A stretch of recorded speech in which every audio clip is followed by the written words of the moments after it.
shocking truth. The wedding invitation that blew up a billionaire's life. Before we dive into this bombshell story, please hit that like button and subscribe to the channel, Narratives and Memories. Your support helps us share more incredible, untold stories like this with the world. The morning had started like any other in Serena Thorne's life. The rich aroma of freshly brewed coffee filled the small, sun-drenched kitchen of her cottage in Willow Creek, Oregon. The laughter of her identical triplets, 3 miniature orchestras of joy, reverberated through the air. 3 pairs of identical amber eyes, reflecting the morning light, were the constant reminder of a man she had once loved with everything she had. Every time she looked at them, she saw the ghost of Julian Sterling. While folding school uniforms and packing lunchboxes, a sharp knock on the door froze her mid-motion. She wasn't expecting anyone. When she opened it, she found a messenger in a crisp black suit, holding a beige envelope with gold detailing, the kind of stationery only the staggeringly wealthy use for announcements that make the world stop. "For Ms. Serena Thorne," the messenger stated flatly, handing over the envelope before leaving without another word. With trembling fingers, she tore it open. Her heart nearly stopped as she read the names embossed in gold ink. "Julian Sterling and Clara Beaumont request the pleasure of your company at their sacred union." The world seemed to shrink around her. The floor, once so solid, turned into quicksand. Julian, the name she had spent a decade trying to bury.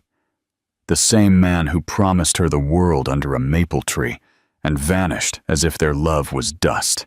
She sank into a kitchen chair, the invitation rattling in her hand. The words blurred as memories exploded. The scent of his skin, the heat of the old boathouse where they exchanged vows, the sweet taste of their first kiss, and then the silence, the abandonment, the crushing humiliation. She never got to tell them the truth. She never had the chance. His mother, Eleanor Sterling, cold as ice, had banished her from the estate and threatened her struggling family. Pregnant and alone, Serena had rebuilt her life with a strength only known to rejected women. She graduated, became a beloved art teacher, and raised 3 beautiful, kind, and vibrant sons, the fruits of a love that no one believed in. But now, that man wanted her to watch him marry another woman. Why? For revenge? Out of curiosity? Or to rub his happiness in her face? Serena felt the pain slowly morph into something warmer, something fiercer.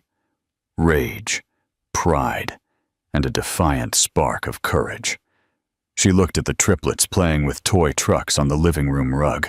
"They have a right to know," she whispered to herself, "and he has a duty to look them in the eyes." Serena rose with the same resolve that had sustained her life for 12 years. She tucked the envelope into her purse. "We're going to Seattle, my loves. Mom has a wedding to attend." That night, Serena didn't sleep. She sat on the sofa, enveloped in silence, the dim lamplight illuminating the invitation on the coffee table.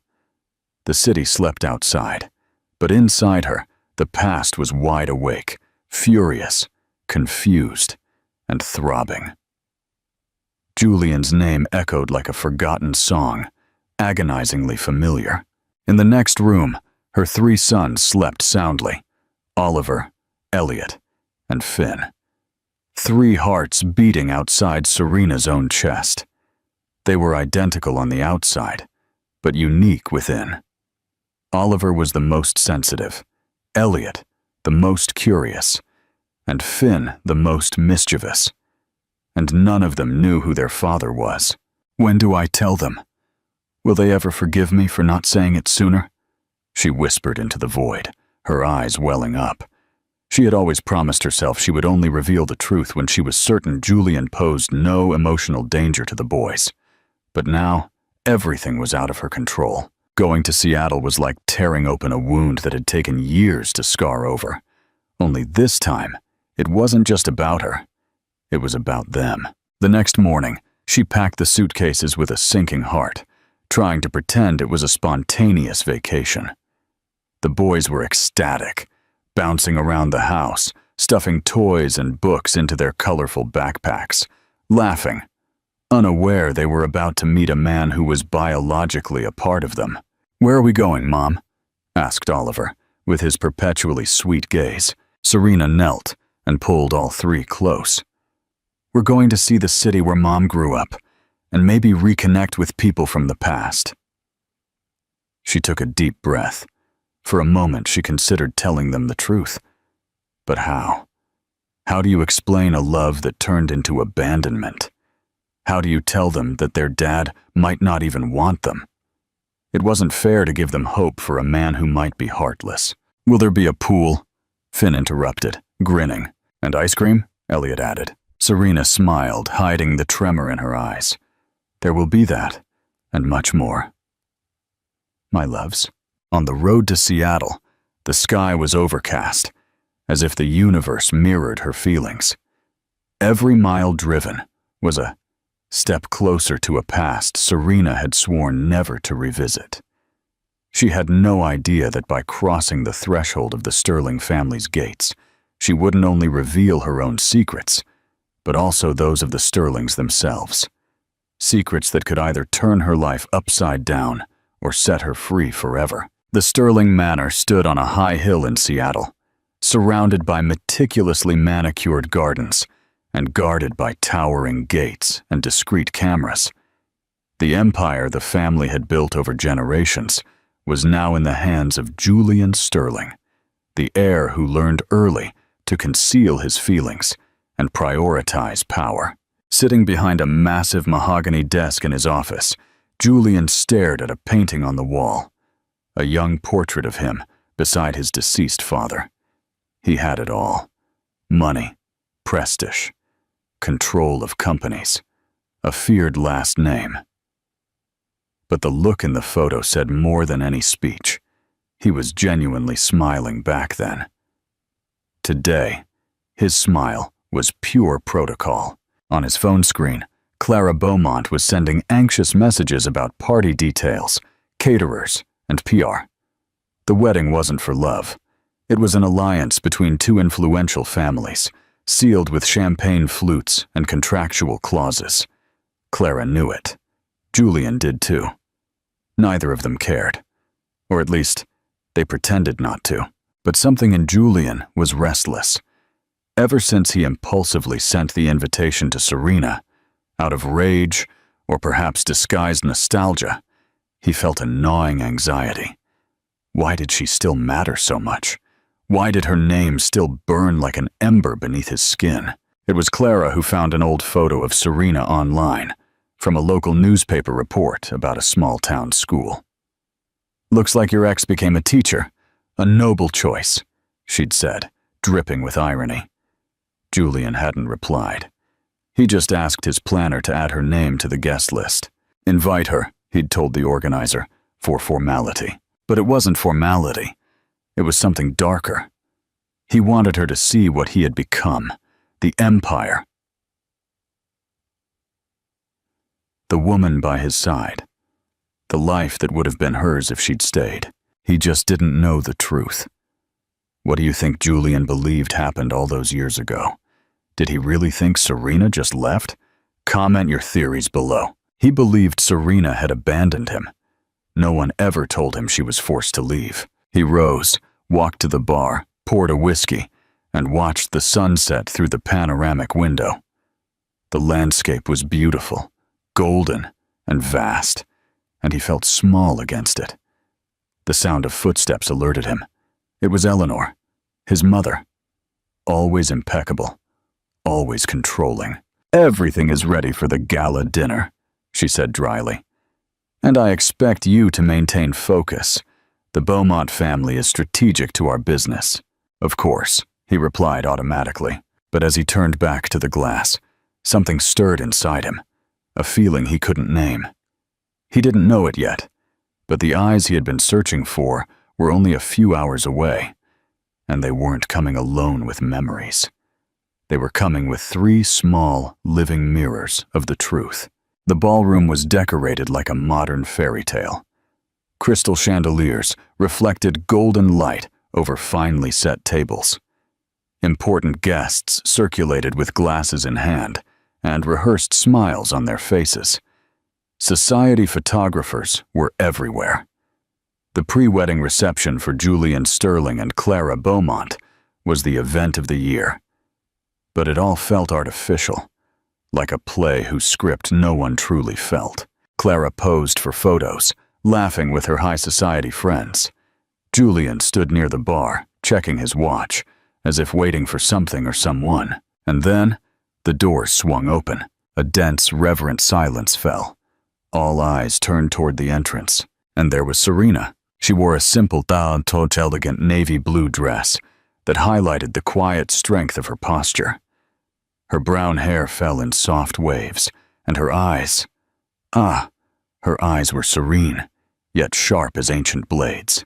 But it wasn't her that caused the true impact. It was the three boys by her side.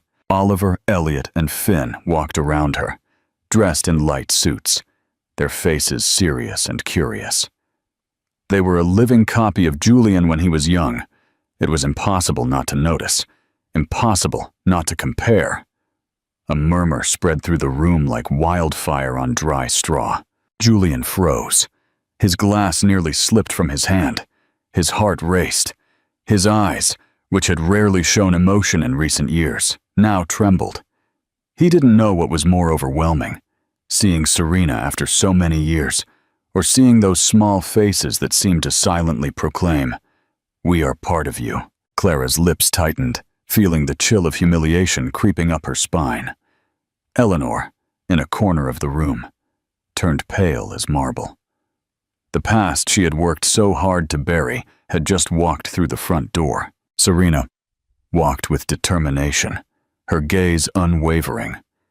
Every step was a silent response to the pain she had endured, the injustice she had swallowed for years.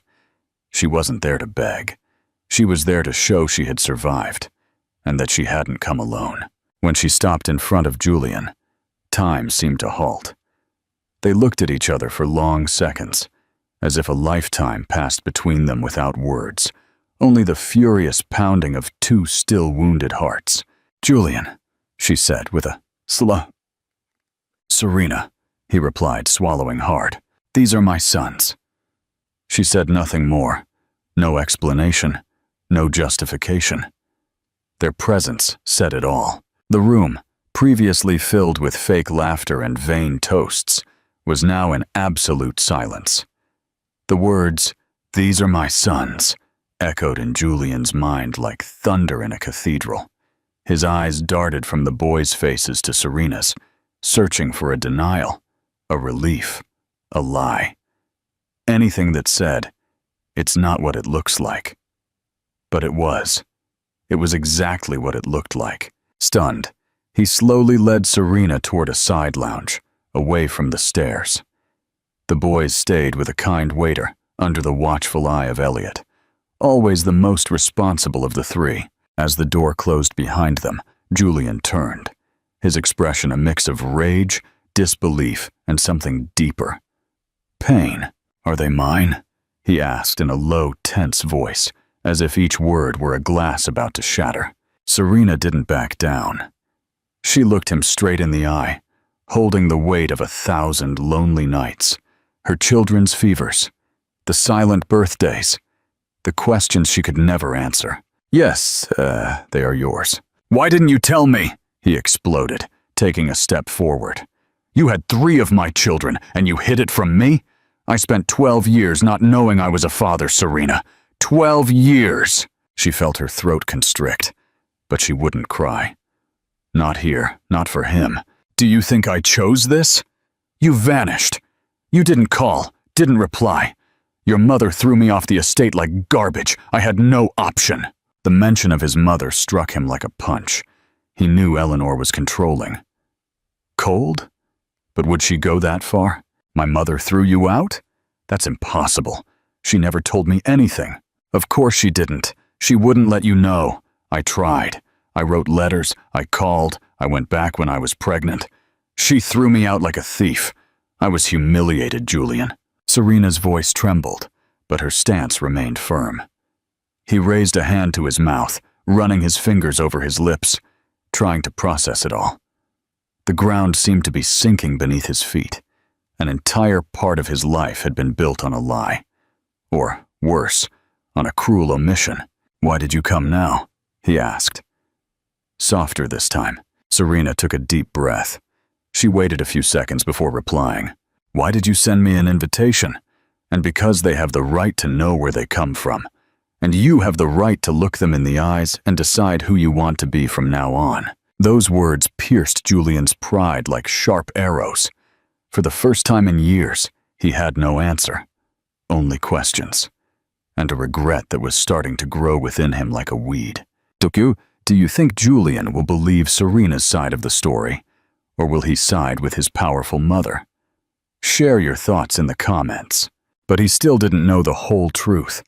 He didn't know that his mother hid more than letters, nor that his fiancée had plans that went far beyond a wedding. I hope you are enjoying the story so far. Don't forget to hit the like button and subscribe for more amazing content. The night fell over Seattle with a clear, starry sky. But Julian's heart was far from calm. After the confrontation with Serena, he went up to his suite and, for the first time in years, opened the old wooden box hidden deep in his closet.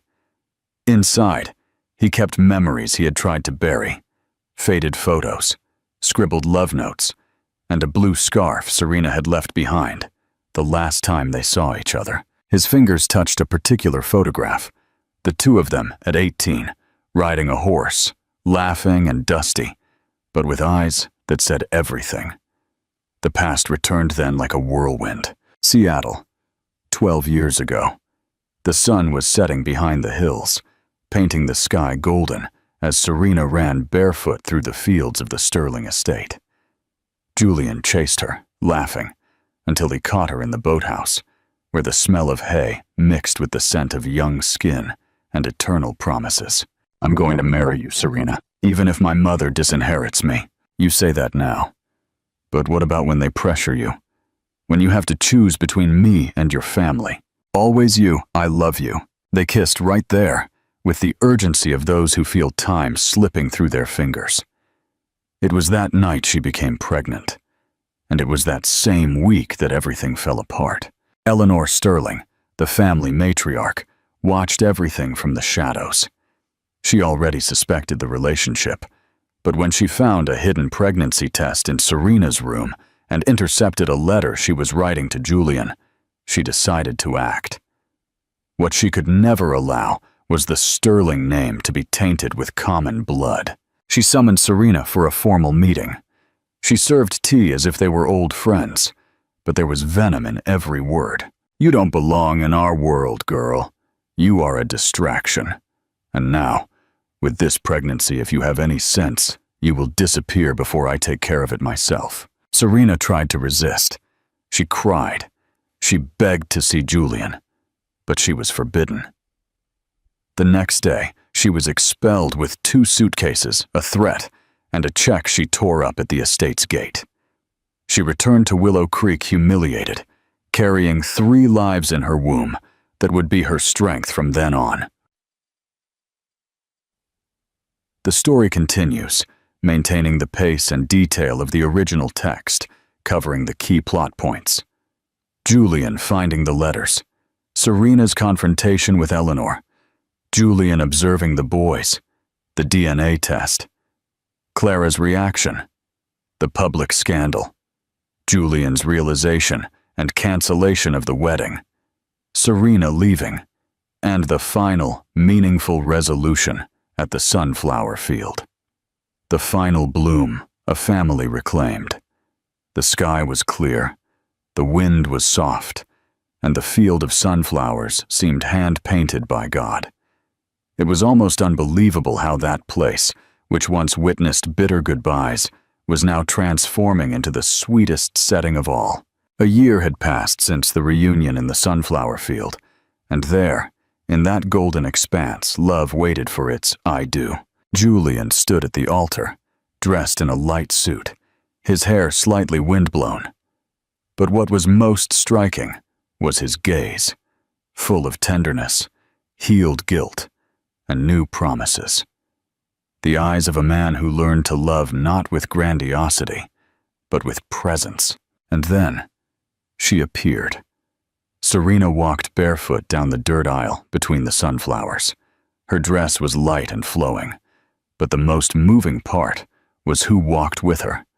Oliver, Elliot, and Finn, one on each side, holding her hands. The three wore light clothing and smiles as wide as the sky.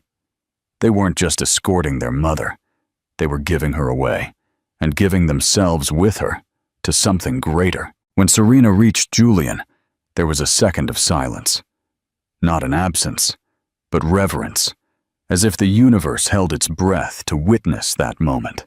"Are you sure?" she whispered, a mischievous glint in her eyes. "I am more certain of you than I am of myself," he replied, his eyes filled with tears. When they kissed, the boys shouted in unison, "Long live Mom! Long live Dad!" The celebration was made of dancing, folk music, and genuine laughter. Eleanor even appeared for a moment, shy, sitting in the back, holding a sunflower in her hands. It was the maximum forgiveness she knew how to offer, and for now, it was enough.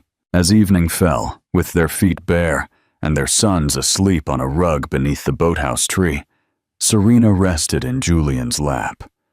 He stroked her hair in silence. "Everything I lost is here now," he said. Serena smiled. "And everything I dreamed of learned to wait." And there, among the roots of the past and the flowers of the future, love did not find its end, but the beginning it had always deserved. Thank you for staying with us for this incredible journey of love, betrayal, and redemption. What moment resonated with you the most? Did Julian's mother deserve forgiveness? Let us know your opinions in the comments below. If you loved this story, please share it and subscribe to the channel for more powerful narratives. Chapter 2. The Shadow of Seattle's Past. Welcome back to Narratives and Memories. If you're loving how Julian and Serena's family has grown, please smash the like button right now. It truly helps us bring more depth to these incredible stories. 1 year after the Sunflower wedding, life in the cozy cottage in Seattle was a symphony of delightful chaos. Julian had completely stepped away from the cold, formal atmosphere of the Sterling Manor, focusing instead on transitioning his business empire towards more ethical, community-focused investments. A change inspired entirely by Serena and their boys. Serena was thriving, teaching part-time, and pouring her soul into their new home. Oliver, Elliot, and Finn were inseparable from their father, learning everything from how to fix a leaky faucet to the basics of riding a horse on the small property Julian had bought for them outside the city limits. One crisp October morning, Julian was in his home office, reviewing documents for a major real estate deal. The door was slightly ajar, and he could hear the triplets arguing playfully over a board game. Life felt full, balanced, and, finally, his. The ring of his encrypted business line startled him. It was his lawyer, Mr. Henderson, his voice tight with alarm. "Julian, you need to come down to the city immediately. A rather serious challenge has surfaced regarding your father's will, specifically the controlling share of Sterling Enterprises." Julian frowned. "What are you talking about? The will was finalized and executed a year ago. Everything is clear." "It appears there's an addendum, Julian. A very recent, legally sound addendum that was hidden from all of us. And the person who presented it, you know her. Her name is Veronica Cruz." The name hit Julian with the force of a physical blow. Veronica. He hadn't heard that name in 15 years. She was a brilliant, fiercely ambitious colleague of his father's, whom he had briefly and disastrously dated in college, just before meeting Serena. Their relationship ended badly, fueled by professional rivalry and a sense of profound betrayal, when Julian chose to pursue his feelings for Serena instead of the corporate path Veronica demanded. Veronica Cruz? She's a partner at the biggest firm in New York now. What could she possibly have to do with my father's will? Julian's voice was strained. She claims your father, just weeks before his passing, signed over a significant portion of the voting shares to her as a silent partner, with the mandate that she would only claim them if the family leadership proved unstable in the first year, Henderson explained grimly.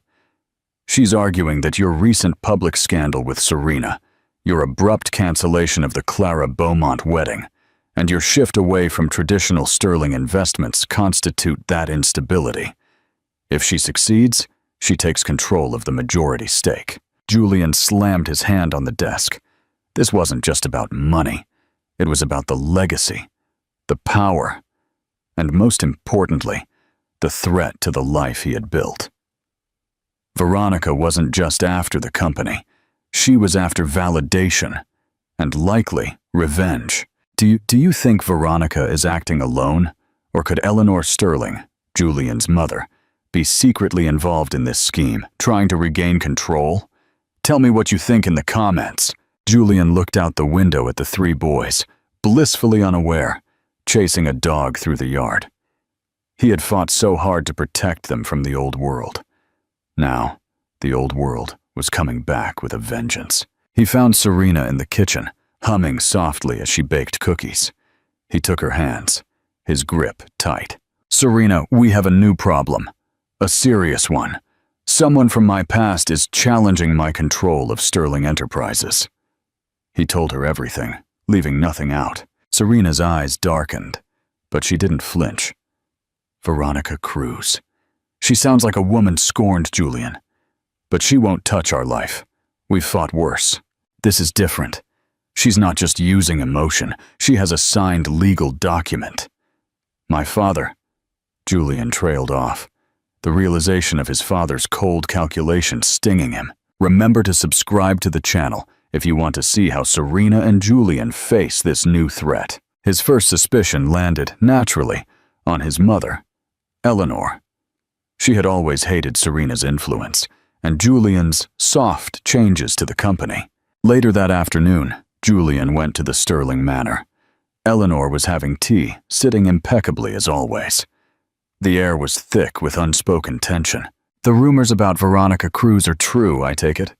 Eleanor asked, without preamble. They are. Did you know about this addendum to Father's will? Julian's voice was sharp. Eleanor slowly placed her teacup down. Your father was many things, Julian, but weak wasn't one of them. He always put the business first. He likely saw your sentimental choices as a risk. She paused, her gaze chilling. I had no direct knowledge, but I am not surprised. If you lose control, you have only yourself to blame, my dear. Her denial was too calm, too poised.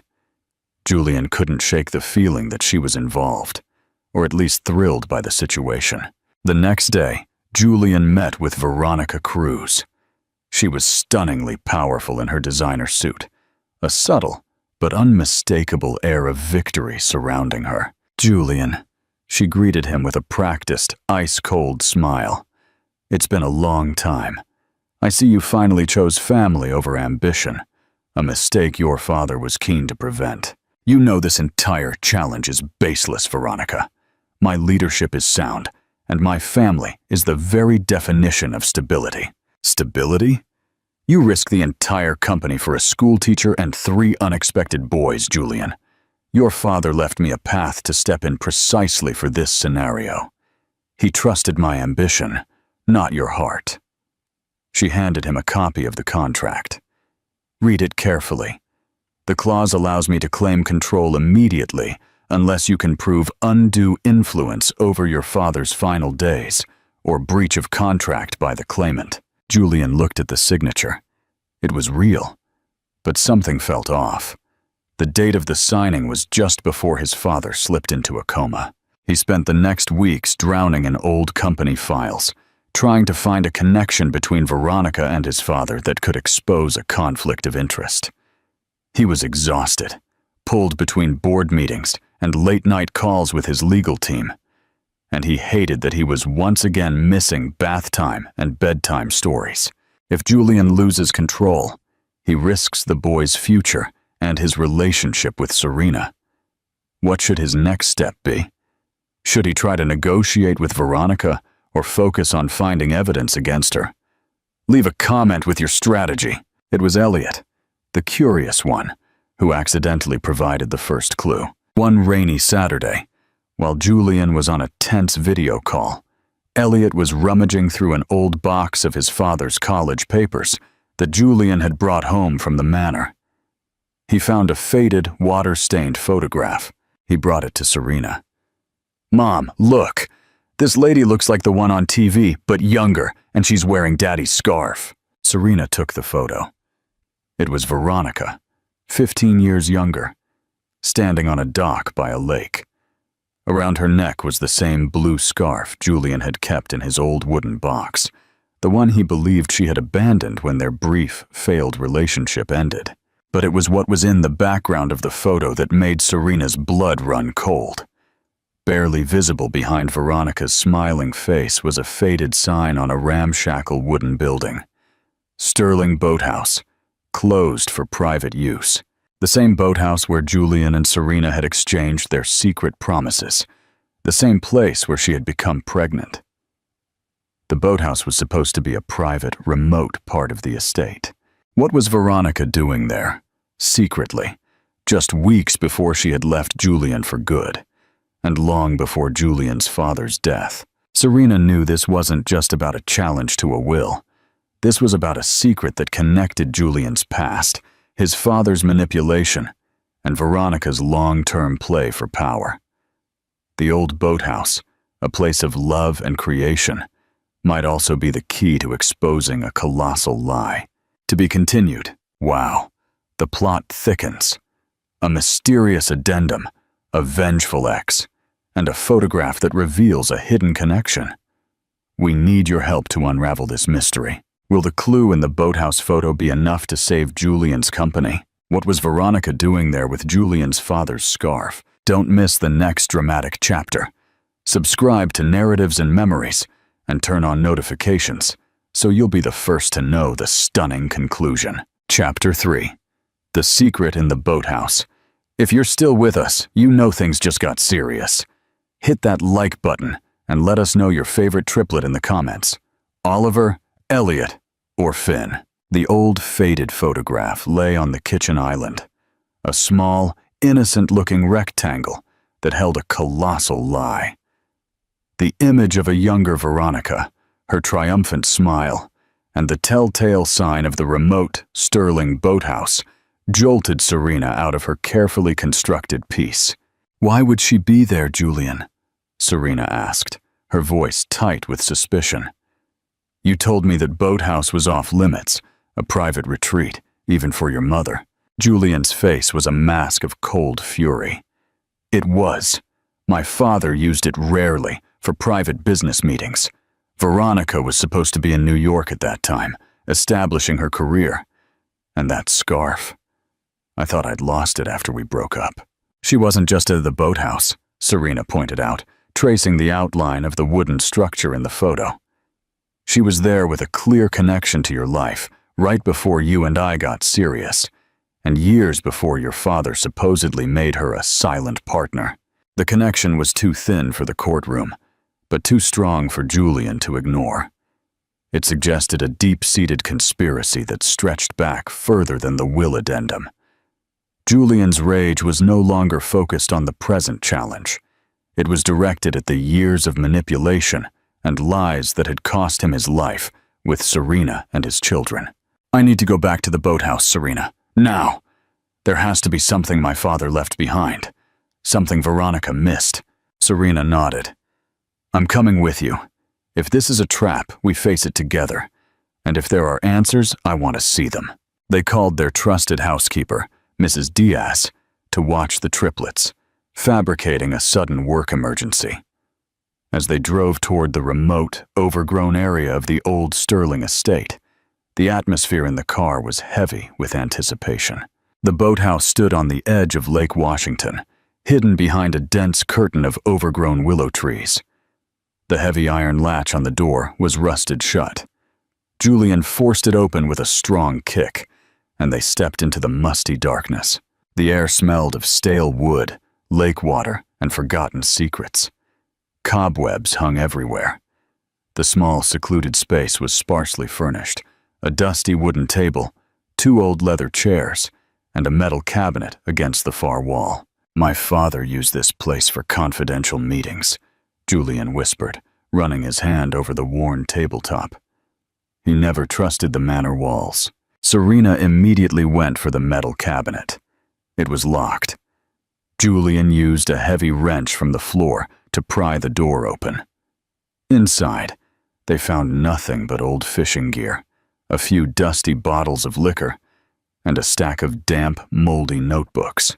Serena picked up one of the notebooks. "These are just ledger notes, dates, and large expenditures. Nothing personal." Julian was checking the wooden table. It seemed solid, unyielding. He traced his fingers along the seams, looking for a false bottom or a hidden drawer. Nothing. Frustration mounted. Had they come all this way for nothing? Do you think the evidence is hidden within the furniture or somewhere else in the boathouse? Where would a powerful, paranoid man like Julian's father hide his most damaging secret? "Tell me your thoughts." Serena looked around the cramped space one last time, her eyes fixed on the photograph Elliot had found. She pulled out her phone and zoomed in on the photo. Then, she looked up at the ceiling.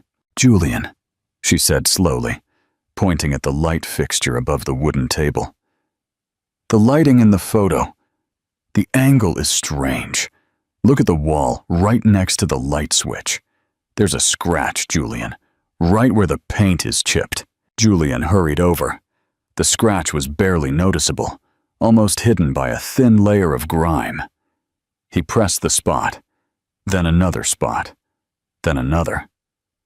Finally, as he pressed a small, ornate section of molding near the ceiling, they heard a faint click.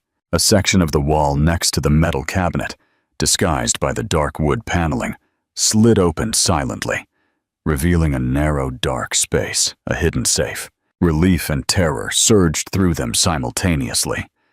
Julian quickly knelt, his hands shaking slightly. He tried the obvious birth dates, the wedding anniversary, all failed. "Wait," Serena said, stepping closer. "Your father's life wasn't about love. It was about power. What was the biggest financial deal he ever secured? The one that gave him the greatest power?" Julian closed his eyes, thinking. "The merge with the rival firm, Falcon Securities. It was finalized on June 15, 2005. He entered the date. The safe door clunked open. Inside, resting on a bed of silk, was a single, thick manila envelope. Julian carefully pulled it out. It contained not just one document, but a set of 3. A handwritten, notarized letter from his father, addressed to Julian, explicitly stating that Veronica Cruz was his confidential informant during the Falcon Securities merge. An undated, signed letter of resignation from Veronica Cruz, prepared years ago, that could be used to terminate her employment retroactively from any Sterling-related position, with a hefty payout.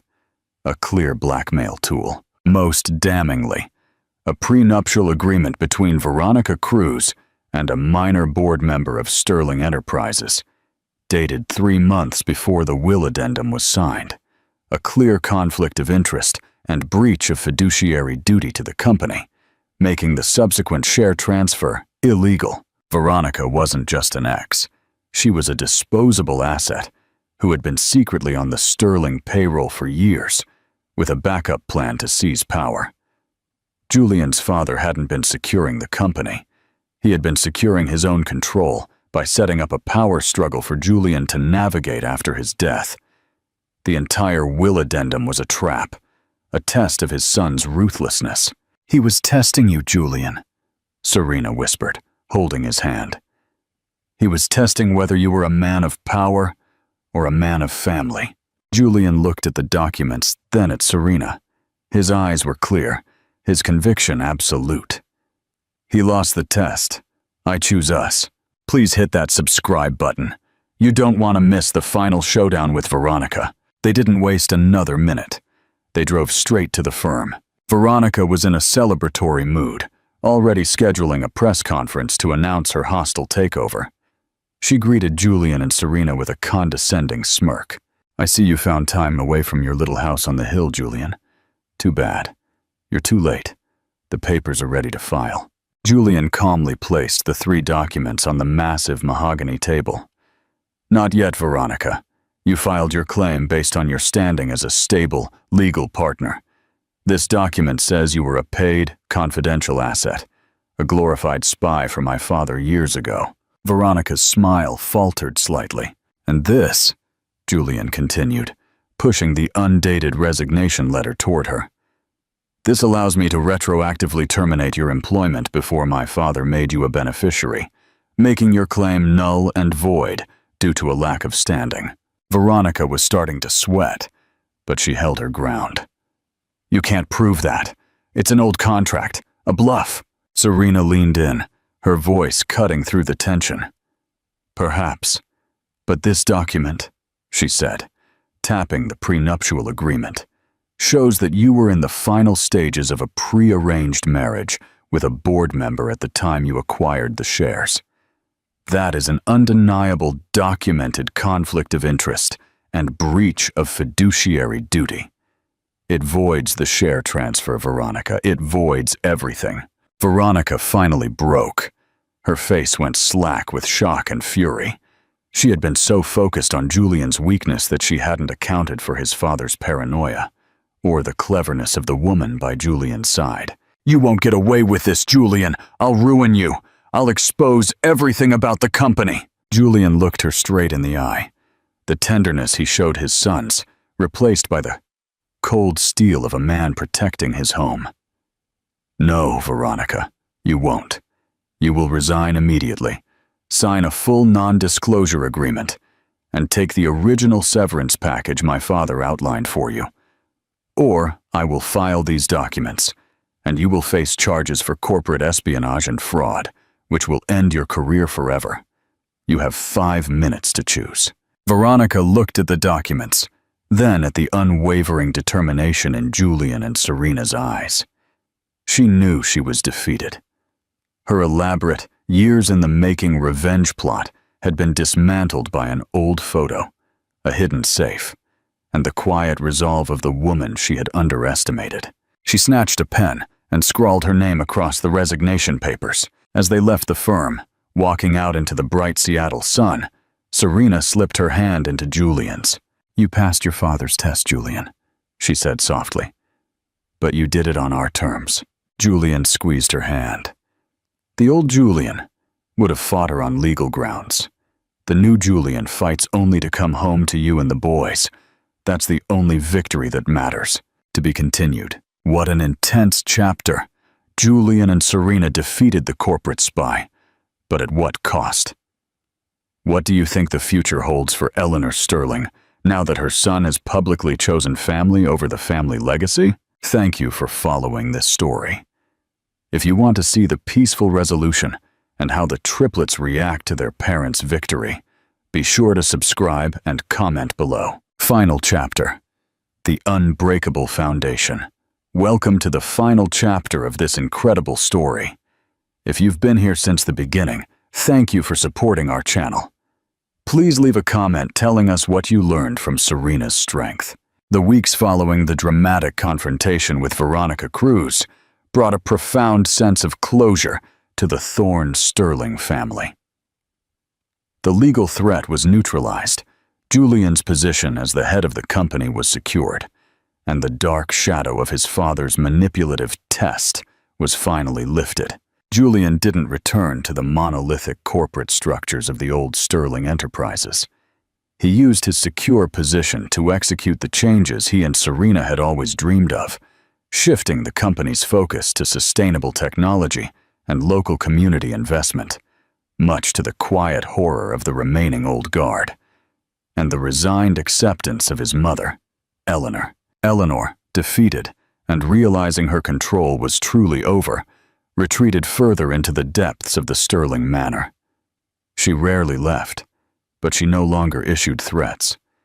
In a rare, quiet moment, she sent Serena a small, antique silver frame containing a photo of Julian when he was a boy, riding a pony. A silent acknowledgement that she recognized the man he had become. The real transformation, however, was in the cozy cottage, the home that Serena and Julian built together. The triplets were the greatest beneficiaries of this new peace. Elliot, the curious one, started building elaborate solar-powered contraptions after spending time in his father's new R&D lab. Finn, the mischievous one, channeled his endless energy into competitive local soccer, Julian cheering him on from the sidelines at every game. And Oliver, the sensitive soul, began painting again, creating vibrant, abstract pieces that reflected the joy and stability he now felt. One evening, while Julian was helping the boys finish their homework at the kitchen table, he paused and looked at the chaos, the scattered papers, the smudges of paint, the sound of Serena laughing as she tried to save a burnt batch of cookies. This was the wealth he had fought for. "Mom?" Oliver asked, looking up from his geometry assignment. Why did that lady Veronica want to take Daddy's job? The question hung in the air. Julian and Serena had agreed to always be honest with the boys, within the bounds of what they could understand. Serena knelt beside Oliver, gathering all three boys close. "People sometimes think that power and money are the most important things in the world, my loves," she explained gently. "They can become very lonely when they forget that the true foundation of a life isn't built on contracts or mansions. It's built right here." She touched Oliver's heart. "On trust, honesty, and family." Julian smiled, taking Serena's hand. "Your mom and I spent a long time apart because of a misunderstanding about what matters most. That lady Veronica never understood that the best part of being a Sterling isn't the company name. It's having 3 incredible boys and a strong woman who taught me how to be a father." Finn giggled. "So, Daddy, you're not the king of a big company anymore." "I am the king of this house," Julian declared, scooping Finn up and spinning him around. "And that is a much better job." What do you think is the biggest lesson Julian learned from his entire ordeal? Trust, forgiveness, or the power of simplicity? Let me know in the comments. The family spent their first official Christmas together in the cottage. It wasn't the lavish, formal affair of the Sterling manor. It was a home filled with the scent of pine, slightly lopsided decorations made by the triplets, and the constant warmth of a wood fire.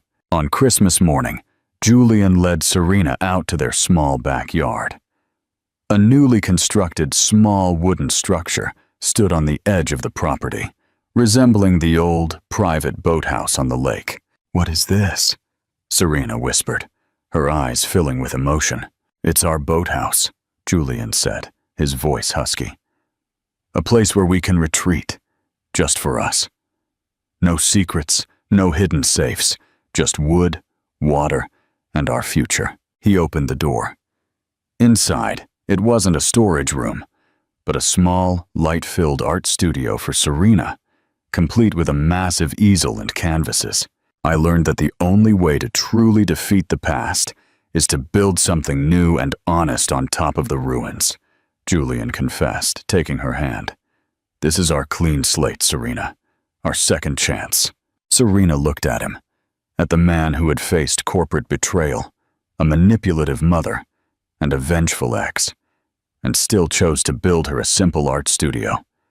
She no longer saw the ghost of the wealthy lost boy. She saw the courageous, loving father. "It's perfect, Julian," she whispered, kissing him. "More perfect than the whole Sterling Empire." And there, in the quiet solitude of their own private sanctuary, they finally found the lasting peace they had earned. The love that had been interrupted by power and pride had not only survived, but had become the unbreakable foundation for an extraordinary, honest, and truly wealthy life. Rich not in gold, but in the priceless laughter of 3 boys and the unwavering strength of a woman who taught a powerful man how to love simply. This is the end of this incredible chapter in the lives of Julian, Serena, Oliver, Elliot, and Finn. We hope their journey of finding truth and building an unbreakable family foundation resonated deeply with you. If you loved the resolution and the meaningful ending, please give this video a thumbs up and subscribe to Narratives and Memories. You can also check out the next captivating story appearing on your screen now.